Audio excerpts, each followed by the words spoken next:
Hey there, buddy. What you eating?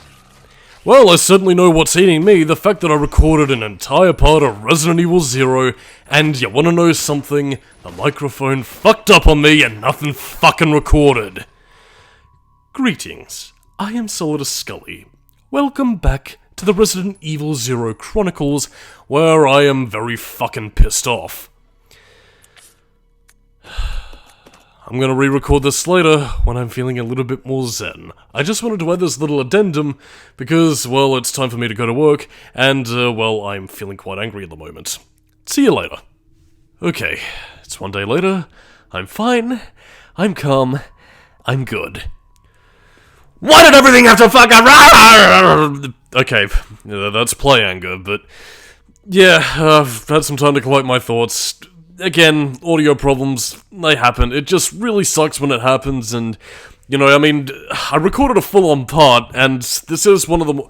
Again, I might be being a little bit more brutally honest than I usually would be, but I recorded a full part and did a fairly decent job of covering what is essentially spun amounts of gameplay without much really to spice things up. And this does actually lead into a topic that I did have in the previous video. By previous video, I mean the previous take. In that, it's all to do with the pacing of the game. And, again, it's basically stuff like this. You wouldn't really notice it when you're playing the game and you're just trying to, you know, solve puzzles and do basic functional things like moving the characters, shoot enemies, and, you know, solve easy puzzles like getting Billy to push a bookcase because I guess Rebecca is too weak because teehee, she's a girl. And yeah, to me, I think part of the reason why I have something of mixed feelings about Resident Evil Zero is that in terms of its structure, it doesn't really punctuate moments in the same way that a lot of the other games in the tank control eras do. Like, Resident Evil 1, for example. Again, you were doing like a majority of the same things, but at the same time, you also had moments punctuated by, you know, specific scares and scenes. Like, again, you had the dog showing up in the hallways, you had... you know, Barry Burden coming to rescue at specific points depending on, you know, what part of the mansion you visited. And in turn, you also had stuff like, you know, revelations. Like, again, you had the 4-Itchy Tasty diary to inspire fear. Just little things like that, and I suppose it's really the factor that you're receiving new information, really. Like, I mean, again, you are technically receiving new information here in terms of, you know, Albert Wesker, William Birkin, you know, again, the fact that they were trained in the facility, you know, James Marcus, you know, the Leech Man, yada yada yada.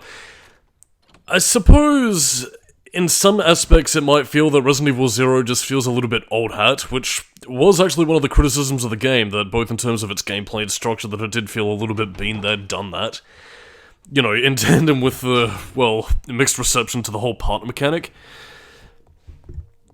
But yeah, it's, it doesn't necessarily make the game bad, mind you, it's just something that makes Resident Evil Zero feel a little bit more,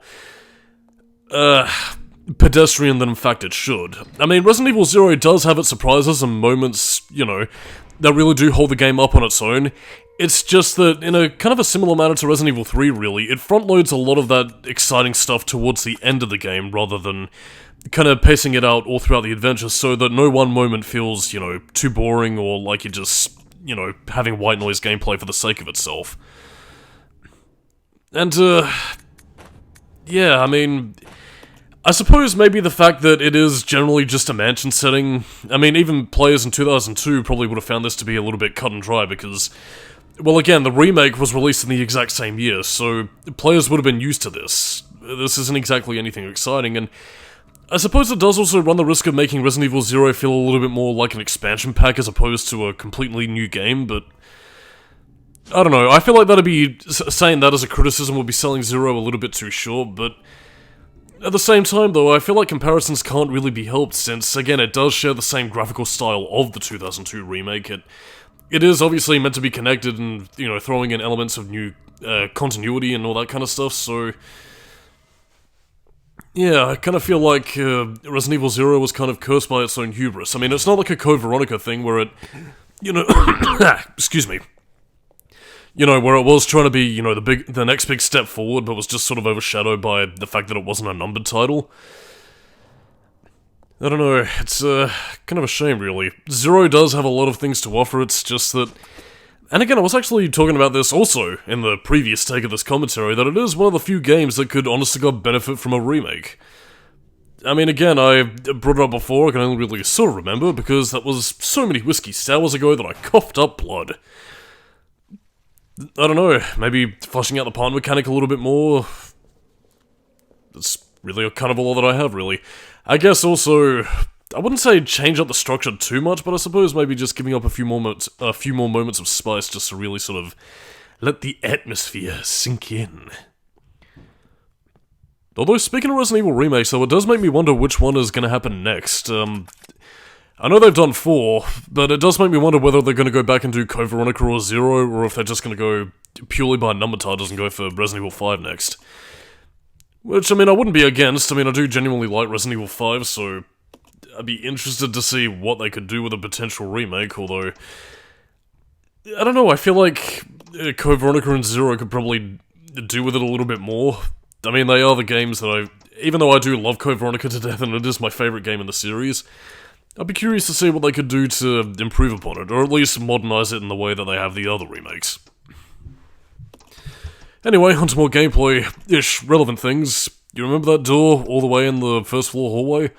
Well, now we're unlocking the time so we can unlock a thing and finally put those 2 slides to use to solve a puzzle. And that's pretty much all she wrote. Ah yes, it is dinner time, and in case you forgot where it was, there you go. In the hallway with all the leeches, because I forgot to run out of the room before it exploded, or I think I might have left that in purely just to showcase what happens if you let them explode, and yeah, I mean, again, if you run out of the room before the leech zombies explode, you won't have, you know, a bunch of little pithy leeches just sort of sloping about the place and, you know, just causing havoc for you. So yeah, that's Skully's fun fact of the week. Just don't let the leeches get on you. Because, I mean, again, the leeches on their own, they don't really do damage by themselves, but they can slither around and crawl up on Rebecca's leg and eventually go on her body and just, you know, cause little bits of pip damage, which is, how you'll say, no bueno. But regardless of such, onwards for next time. And now I've run out of things to say, which is part of the other reason why I was so pissed off that I lost that previous take, is that when it comes to commentating over sparse moments of gameplay like this, a lot of the time it's usually okay when you're playing through a new game, or at least in terms of commentary that I find, because again, you have different facets of gameplay to talk about, or you know, you can discuss the art design, and stuff that people relatively haven't seen before, but the fact, and again, I think this is purely by the fact that I've done this, you know, for several Resident Evil games at this point, is that, and again, like, I mean, as I mentioned beforehand, the viewership has been pretty strong. I mean, I'm guessing that a lot of people have seen the previous Resident Evil commentaries, and if they haven't, then, whoop-de-doodle. But give me more viewership, and money, and weed, and the bitches, and cocaine. Snort, snort. But, anyway, back to the salient point. The fact that I've been doing this for so long, it's just that I don't want to go over topics that are either just, you know, pointing out what's going on screen, like, Rebecca's running through a warmly lit fireplace. She's shooting a zombie. Bang bang. Bullets speak one language but are universal. Yeah, again, like, stuff like that is pretty much old hat, so I just kind of want to come up with new observations that spark the mind and rejuvenate those, grey matter juices. Yeah, that's what your brain sounds like. But, yeah, it's also the fact that parts like this don't really give you much to talk about, so that's why I have my handy-dandy tangents, but it's also why, again, I feel like punctuated moments of, you know, specific story events, or, you know, jump scares, or, you know, even interesting stuff in regards to how, you know, the game is structured to scare you can also be an interesting talking point in and of itself. Because again, I mean, I feel like Resident Evil Zero, to talk about the game's structure once again, it does also play on a lot of the traditional Resident Evil things that have become old hat, like, oh, you get a document, then all of a sudden a zombie bursts out. Just like the 4 Itchy Tasty thing. You examine, you know, something in the room, oh no, the crows burst through the window, with that shoddy looking effect. Again, it's stuff like that, where if you've been playing Resident Evil for as long as you can remember, it's stuff that you'd easily pick up on and you just find kind of old hat at this point. And again, that is something, because, like, I mean, again, a lot of people might find, you know, Resident Evil 1 with the PS1 graphics and, you know, the zombie dog jump scare very blasé these days, but again, like, back in 1996, there were a lot of people who were genuinely terrified of the PS1 Resident Evil games, and it might sound hard to believe for modern audiences, but stuff like this was just not something you genuinely encountered in games before. I mean, again, you did have games with horror elements like Castlevania or, you know, stuff where you fought, like, you know, vampires or zombies or bats as enemies, like, you know, Decap Attack or whatever else. But again, it was often... It's weird to say, like, I mean, it wasn't that horror couldn't be done on older systems, it was just that it didn't really seem to get to people, or at least... And this might have been an age rating thing as well, because games were generally more marketed towards kids up until the PS1 era.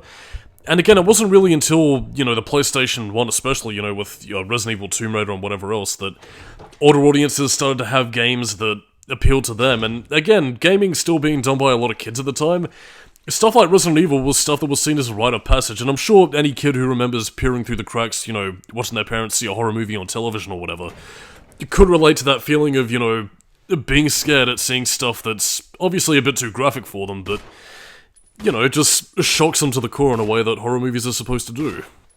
And I kind of feel like the appeal of Resident Evil was much in the same way, and, you know, as people grew up, I mean, especially considering that by 2002, 2003, this would have been, you know, where a lot of those kids that played Resident Evil 1 would have been at an age where they could just, you know what they're expecting with a Resident Evil game, and as such become a bit used to it. Which I suppose, looking towards that, I can sort of see why Resident Evil 4 had the impact that it did. I mean, again, not in the sense of its, you know, gameplay refinements, because, you know, fucking hell, manual aiming had already been a thing long before fucking Resident Evil 4 ever got to that shit. And not to mention, done it slightly better, so that's neither here nor there in this case. But yeah, I don't know, I mean, I can kind of see why Resident Evil did need a bit of a shake-up by, you know, the mid-2000s, but not what we got. And I'm saying this as somebody who does genuinely like Resident Evil 5 despite its faults, so... Yeah, I have as much love in my heart for the actionized Resident Evil as I do the first-person stuff for the tank controls era. Anyway, back to puzzles. Now we finally get to use the mode disc, and solve a puzzle from there. It requires a code, but not Veronica. It could be Code Leech. Or whatever. So yeah, that's pretty much our puzzle of the now, and wouldn't you believe it also requires Billy to be there. Because... oh, Billy... But yeah, that's about the extent the puzzles really get to. I'm honestly trying to rack my brains thinking about what sort of puzzles you could really expand upon. I mean, I'm thinking about Resident Evil 5, and again, you did have puzzles where you could share ammunition with Sheva, boost her up or whatever, but there's not really too much. I guess maybe you could... like, a lot of the puzzle solutions I'm really thinking of would require, like, a very specific co-op focus. Which, I mean, again, the actionized Resident Evils did sort of, go for it, especially 6 heavily delved into that fucking element, but...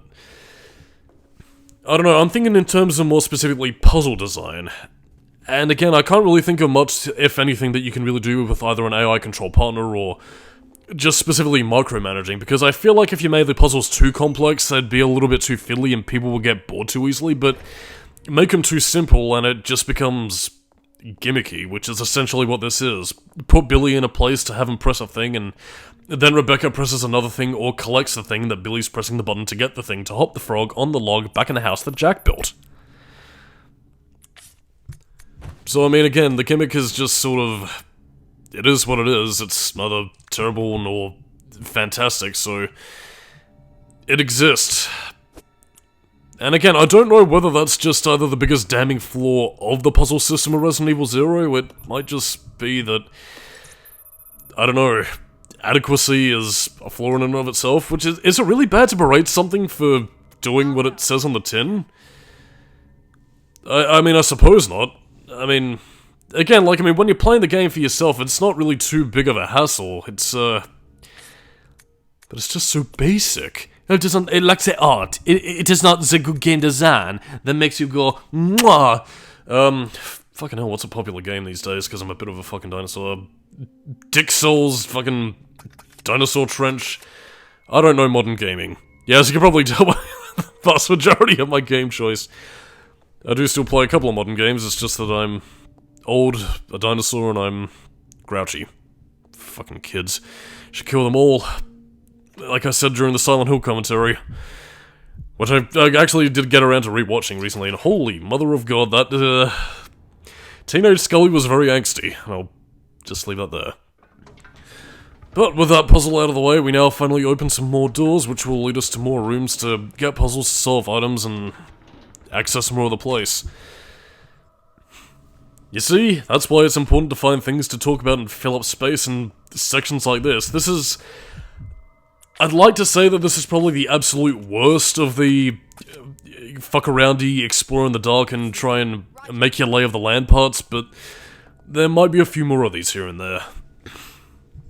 But again, hopefully this will be the absolute worst of it, and by the time we're done here, well, we can finally press on to greener pastures. So, to kind of pad out the time, while we still got it, I'll use some trivia that I had from the previous take that was sadly lost to time. And that's actually to do with Rebecca's facial model. Because her face, and I believe her... well, probably not her body type, but the facial model at the very least was based on Japanese pop star Ayumi Hamasaki.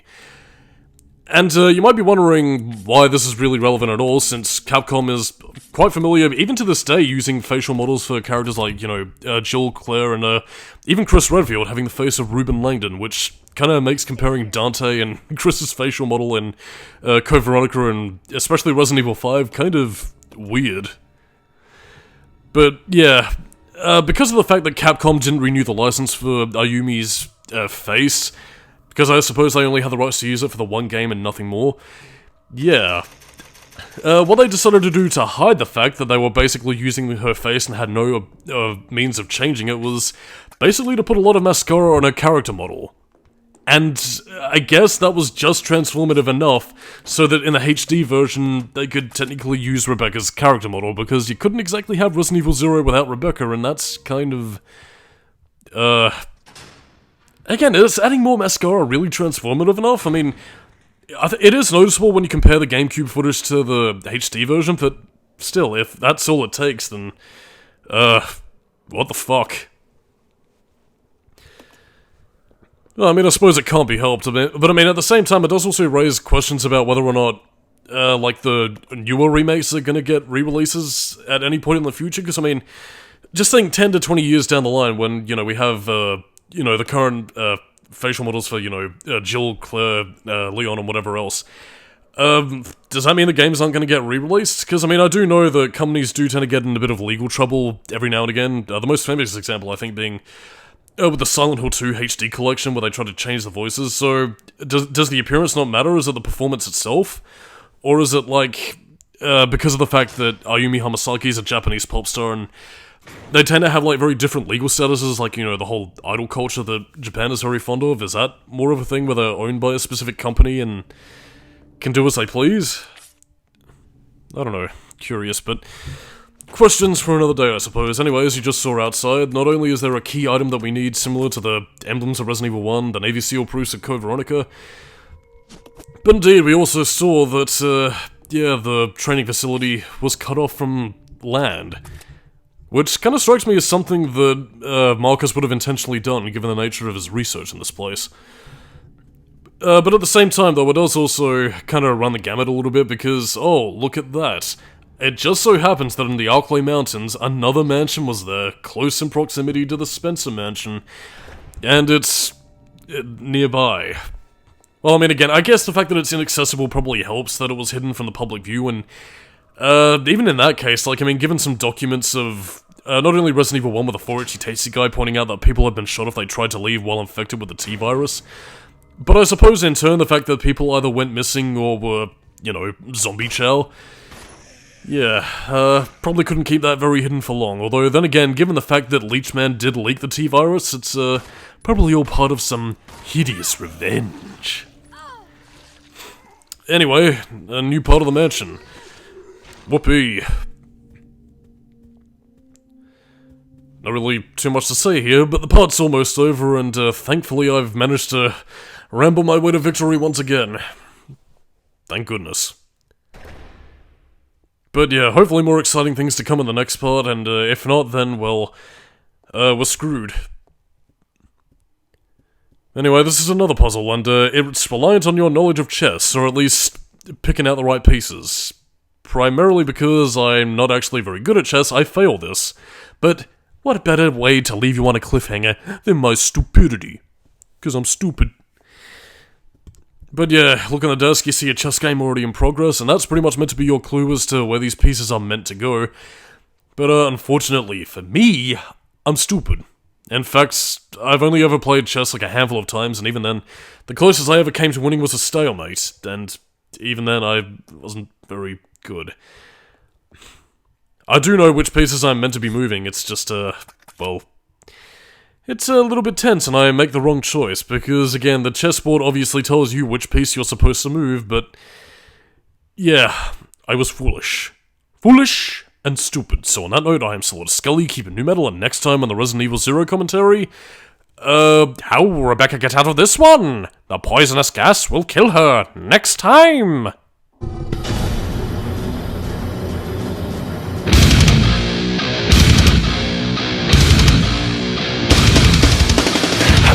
For the final night you came here for, the one derivative you managed is the one I abhor. I need a minute to eliminate forever what the everyday boy.